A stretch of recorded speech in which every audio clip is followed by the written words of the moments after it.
वे भगवान महावीर के पहले भी और भगवान महावीर के बाद भी, भगवान महावीर के बाद के तो 2500 साल के सफर को वो इसी प्रकार लेकर के आगे बढ़े हैं। और इसीलिए सबसे पहले जैन व्यक्ति का निष्ठावान होना अत्यंत आवश्यक है।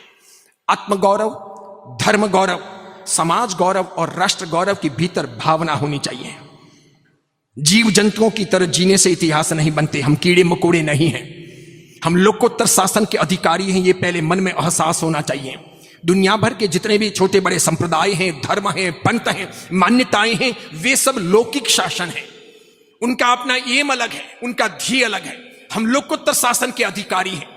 हमको बहुत विरासत में ये महान परंपरा मिली है। मानकर चलो आप कम से कम हजारों लाखों साल की तपस्या की होगी, हजारों लाखों अच्छे काम किए होंगे, बड़ी मात्रा में शुभ कर्मों का अनुबंध किया होगा, तब कहीं जाकर के जिन शासन में जन्म लेना हमारे लिए मुनासिब हो सका है, संभव हो सका है। ये यूं ही नहीं मिला है, लेकिन अब जिस प्रकार ये मिला है उस प्रकार इसको पाला नहीं जा रहा। हम त्यों इसे खर्च कर रहे हैं, खत्म कर रहे हैं। इसीलिए सबसे पहले आत्मगौरव, फिर धर्म गौरव, राष्ट्र गौरव और समाज गौरव की भावना हर व्यक्ति के भीतर होनी चाहिए। जो आजकल के धर्म हैं, आजकल के संप्रदाय हैं, जिनका कोई बहुत लंबा चौड़ा इतिहास नहीं, जिनके पास में कार्मिक फिलोसॉफी नहीं, जिनके पास में मोक्ष की कोई अवधारणा नहीं, जिनके पास में पंच महाव्रत या 12 प्रकार के व्रत नहीं, जिनके पास में रत्नत्रय की साधना नहीं, जिनके पास में 45 या 32 आगम नहीं, जिनके पास में पलितना शत्रुंजय महातीर्थ जैसे महान कल्याणकारी भूमियों का आधार नहीं, ऐसे लोग भी निष्ठावान होकर अपने धर्म को, अपने संप्रदाय को, अपनी जाति को, अपने पंथ को जब मजबूत करते जा रहे हों, तो हम तो वो अंश हैं और वो वंश हैं जिनको कुछ यूनिक करना था। कम नसीबी है हमारी, हम सब सो गए।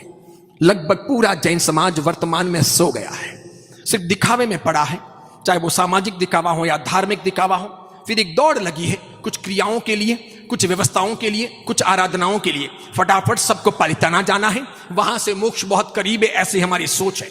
इसके सिवाय एक आधी नव्वाणु कर लेनी है, एक आधा चौमासा करना या करवाना है, एक आधा संग निकालना है, या फिर किसी के संग में फोगट में जाना है, किट विट लेना है, कहीं ओली हो, नव्वाणु हो, ये हो वो हो तो वहां चले जाना है, नाम लिखवा देना है, 28 अट्ठम कभी कभार कर लेने हैं। इच्छा है, भावना जगती है, मूर्ति पूजक है तो मंदिर चले जाते हैं, द्रव्य या भाव से पूजा कर लेते हैं। स्थानकवासी तेरापंथी है तो तेरापन भवन और स्थानक में चले जाते हैं।